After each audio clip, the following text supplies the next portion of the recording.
Thank you, Mr Speaker. My question is to the Minister for Tertiary Education and asks, does he stand by the decisions the government has made with respect to funding adult and community education?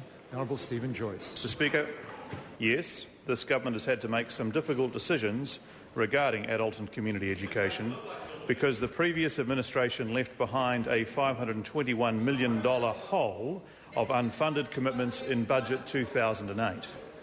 The Honourable Maryan Street. The Minister.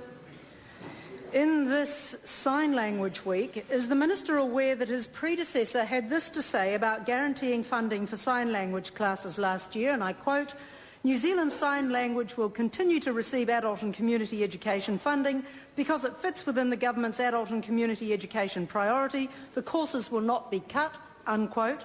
And if he is, how is it that sign language classes previously held at Napier Boys High School, Tamatea High School and Hastings Boys High School are no longer running in 2010 because of funding cuts? The Honourable Stephen Joyce. Mr Speaker, yes, I am aware of that. In relation to the Hawke's Bay schools that the member mentions, I am not aware of the specific provision in Hawke's Bay, but if she would like me to make some inquiries on her behalf, I'm happy to do so. Lynn Pillay. Thank you, Mr Speaker. To the Minister.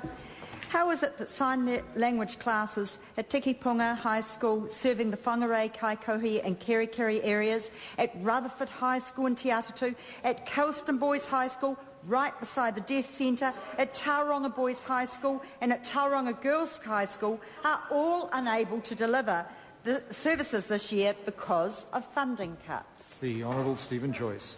Mr Speaker, the government has made a decision to refocus ACE funding on providing a number of programs, including literacy, language, numeracy and foundation schools and sign language.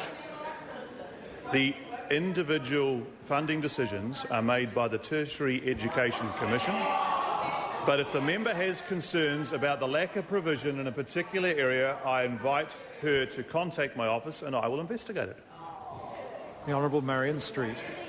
Further supplementary, Mr Speaker. If sign language is one of the government's priorities for adult and community education, how, in Sign Language Week, is it that courses at Fairfield College and Melville High School in Hamilton, Shirley Boys High School in Christchurch, Tertiary College in Dunedin cannot be offered in 2010 because of funding cuts, and is this a sign of how the government delivers its priorities? The Honourable Stephen Joyce. Mr Speaker, the funding, as I said to the previous member, is the decisions are made by the Tertiary Education Commission based on the government's priorities. Once again, I'm happy to address any specific concerns about lack of provision in a particular area, but schools and other providers are prioritised by the TEC.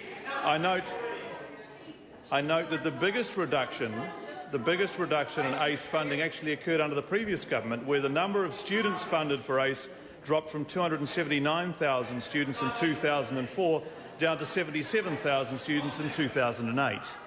Question number 7, Katrina Shanks. Thank you, Mr Speaker.